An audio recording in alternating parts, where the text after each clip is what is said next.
I pray a lot. I think that I'm a leader on this planet for a reason. I think God brought me here to not just sing and entertain. I'm grateful for that. Hmm. But I also think I'm a great motivational speaker. And that is why I wanted to start my YouTube channel because I was Mm. doing this years ago for free, on TikTok. It wasn't TikTok. It was Twitter? Twitter. Thank you. Yeah, because now Mm. they call it X. So I was like, what's the new name? Um, but yeah, Twitter. And every day I would just give them a good word and say something nice. Mm. And somebody was like, Dawn, before I go into work every day, I come on your page just to say what you have to say to get me through the day. I'm like, oh Mm. my. And my mother's neighbor thought, he said, I'm on there too. And I love your messages. He said, so where do you get them from? And I said, what do you mean? He said, where do you get your messages? Like when you give a quote, where do you get those quotes? And I said, those are my quotes. Like, what? Mm.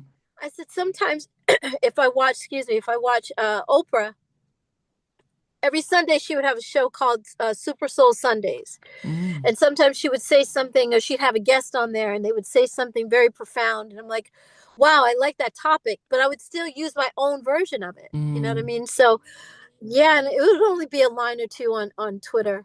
Um, because I was typing it out. I wasn't actually on camera. Mm. But yeah, but I was like, I'm very good at communicating and understanding people, Mm. understanding, having compassion, being empathetic. Mm. I'm an empath to my heart, to my core, Mm. to who I am. That's just me. So I would always have something good to say, and they're like, "Oh my God, I love that. This is a good word for the day." So after a while, there was a fan that was on Twitter, and she said, "Dawn, do you notice that every time you give a quote, how they retweet what you have to say?" And I was like, "Yeah." She said, "You should do a book." Mm. I was like, "Oh my God." Okay. So I started saving. I started saving all those quotes, and I had, 2 rows of, I should say, 500 tweets from one quote, and then I started another file. I would put them in a Mm. file, and then I had another, and I was like, oh my God, I have 1,000, over 1,000. So I'm gonna do. I know I keep saying you're gonna do a book. Now I got to Yeah, figure but it it's out. all But I got, timing. It's all timing, yeah. it's timing, but it's also like the adversary is attacking me because when I don't know if you're into like metaphysical stuff, but when you are on, like I talked about in episode 7, the dark night of the soul, and Mm. when you're trying to heal yourself, you are attacked at all costs, Yeah. trying to stop you from being your best. Mm. And I know that I'm out here. God has more for me to do than just to sing. Mm. So motivating people, inspiring people, that's what I love to do. Yeah. And they don't want that. The adversary would rather people be depressed and be on, medication. And Yeah. I'm like, no, we have a beautiful planet. We just have bad people that do fucked up stuff, excuse me, but they Mhm. do, and they make it bad for everyone else. But if we unplug from the mate, I call it matrix, and Matrix. right, but I spell it Matricks, not Matrix. So Mm. like tricks, trick or treat. Okay. So Okay. matrix, yeah. So if we unplug from the matrix and stop watching the news and stop saying the government is going to do this, and stop giving them our attention because they love to scare us. Yeah. They love Yeah. to have us in an upheaval all the time and afraid that you can't make ends meet, and then you end up in your car. Well, that's a good thing because right now we all need to end up in this situation so we can tell the government to bring down the cost of living so we can actually live. Mm. you know Yeah. so I know that I'm very good at this, and they don't want that.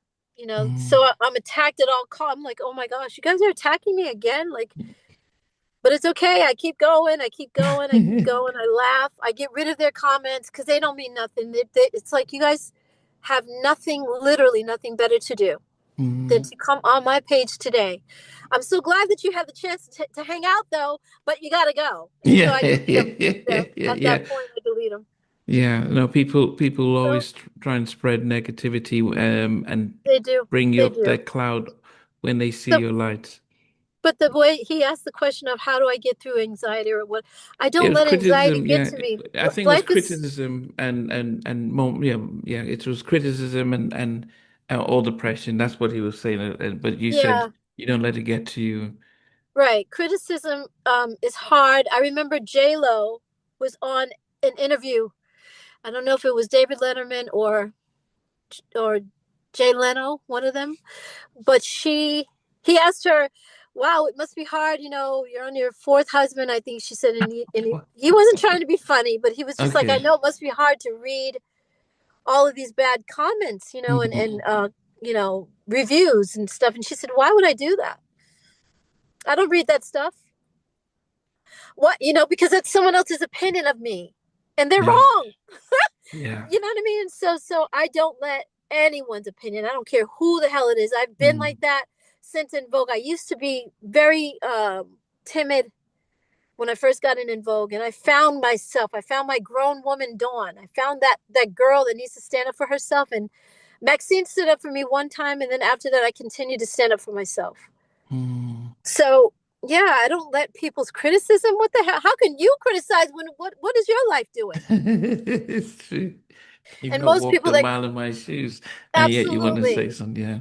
Yeah, Yeah. and most of these people are on computers, sitting behind Mm. in a comfortable bed or on a couch somewhere, you know, saying mean things because they've never been in their car and they never could make this work. Like I said in that episode, Raphael couldn't do what I do. If he was forced to, if there was an Armageddon right now, because they keep saying it's the end of the world, they keep saying that, but I know how to survive because Mm. I've been doing it. Like, hello, I could do this. Mm. Um, he wouldn't know how. Mm. He couldn't do it, so I could teach him some things. Hey guys, thanks for watching. Thanks for being a part of Halftime Chat. Please remember to subscribe, share, and comment. But most importantly, why don't you become a member of Halftime Chat? We've got amazing videos, amazing perks, and being able to support the channel. But anyway, thanks for watching. Take care. I never participated in that category. And somewhere in between us for even loving us, on which I didn't miss you really. What was it like growing up? She's still making an impact on 4 houses down. I have a couple of pieces. trying to get this one and that one. That works for you, but just for me, No. Okay, you okay? Yeah. They don't understand what Jonas Boys winning Oscars. Play it. And all these guys, they all work together. I mean, I love all different genres.